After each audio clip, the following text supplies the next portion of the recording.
কোনো চাপ নাই, কোনো চাপ নাই। কেউ এসে আমাদেরকে বলছে না যে আওয়ামী লীগকে ইলেকশনে নিয়ে আসো, কেউ বলছে না।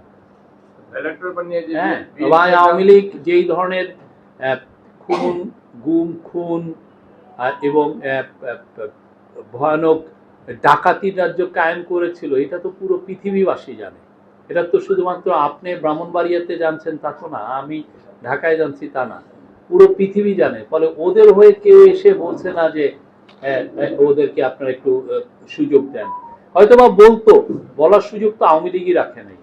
আওয়ামী লীগের কেউ এসে কি ক্ষমা চাচ্ছে, কেউ অনুতপ্ত হচ্ছে? আর ওরা বলছে যে কি পুলিশকে কারা মারছে, 3000 পুলিশকে মারছে, আর যারা আন্দোলন করলো তাদের আন্দোলন তো একটা দুইটা ছেলে মেয়ে করে নাই। আপনাদের এখানে কারা আন্দোলন করেছে? মেয়েরা নামে না এখানে? মেয়েরা ছিল সামনে।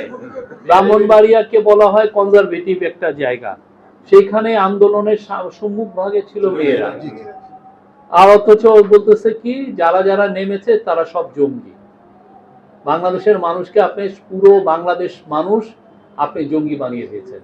ইনায়েতুল্লাহ খান খুব নামকরা সাংবাদিক ছিলেন, উনি বলেছিলেন যে শেখ মুজিবুর রহমান যে পলিসি নিয়েছিলেন তাতে করে সারা বাংলাদেশের তখন 6,50,00,000 লোককে উনি রাজাকার বলেছিলেন।